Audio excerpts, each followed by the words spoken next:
subscribe to my channel. And also press this bell icon. Hello guys, andito ako ngayon sa National Highway ng San Pablo City. So, papakita ko yung daan papuntang property. So, tara na. Yan. Ito yung start ng daan galing National Highway going to property.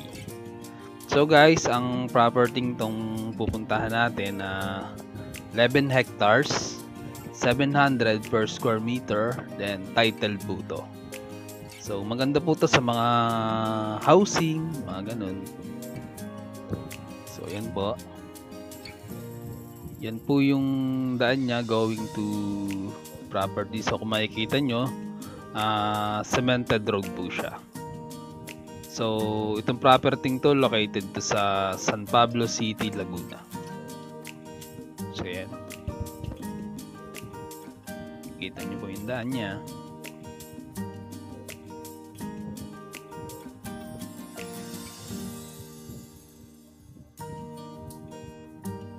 Yan, makikita nyo yung daan niya. Sementado.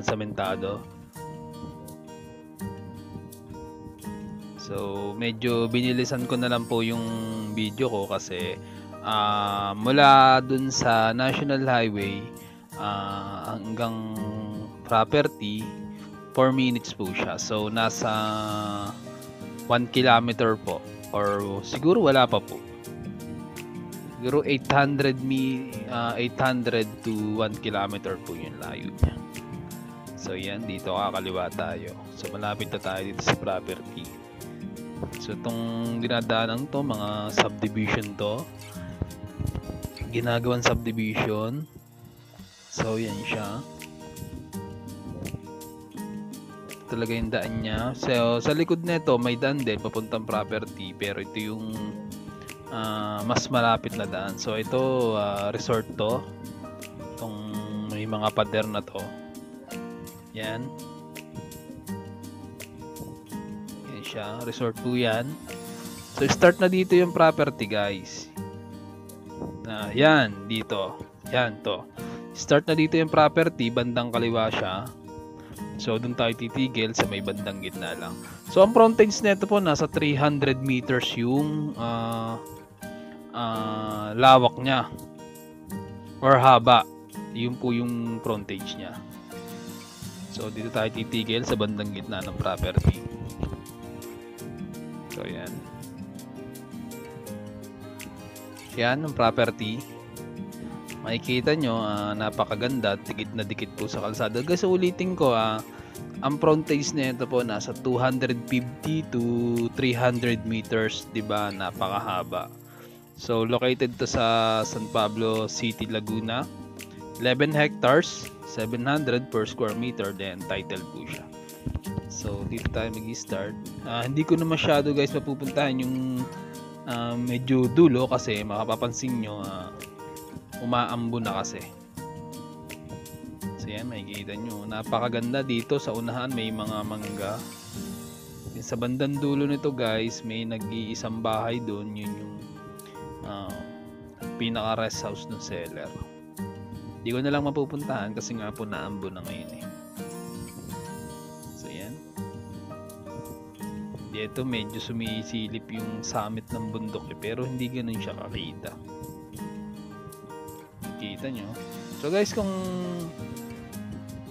interested kayo or gusto nyo itong i-tripping itong property to, tawagan nyo lang ako sa Viber or WhatsApp na naka-plus po sa inyong screen, or pwede nyo rin po akong i-direct tawagan sa number na yan.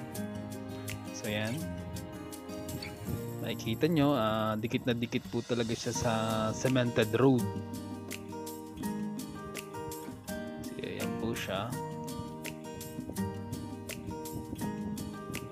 Napakaganda po ng property to guys. Ito mula bayan ng San Pablo na almost 2 kilometers lang. So 15 minutes nasa bayan na po kayo ng San Pablo or city proper na po. Then mula Metro Manila, 1 to 2 hours po ang biyahe dito. Papunta dito sa property to. Yan po siya guys, napakaganda po ng property, patag na patag. Hindi pala po siya ganun kapatag, merong pong medyo may palubog tapos aangat ulit. Yun po yung shape nung ng lupa dito.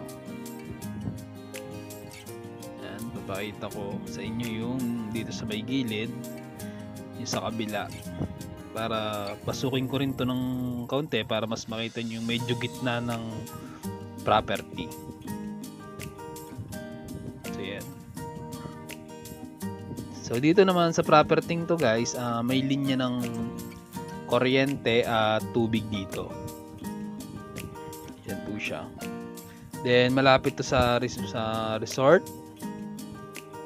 And malapit din po to sa school, college po ng San Pablo. So ayan po siya. Dito sa unang to, mga mangga po yung nakatanim. Pag hindi ako nagkakamali, kinalabaw to. Ayan. So mapapansin nyo, dito yung lupa, medyo palubog, then aangat po ulit siya. Ayan. So sa ngayon kasi, pinagtatanim na ng gulay yung mga walang nakatanim na prutas. Dito sa bandang baba, may ilang puno po ng rambutan dito. Makikita nyo, ganda. Napakalapit pa sa bayan, napakalapit sa National Highway. So 4 minutes nga lang po, nandito na from National Highway, nasa property na po kayo. Then from city proper, mga tansya ko mga 10 minuto lang po. So yan medyo palubog dito. Then naangat po ulit yung lupa niya. Then yung makikita nyo, may rambutan dito, ilang puno. So guys, sa hindi pa po nakaka-subscribe sa YouTube ko, please subscribe to my YouTube channel and pa-click na lang po ng notification bell para updated po kayo sa lahat ng aking videos pang i-upload. Salamat!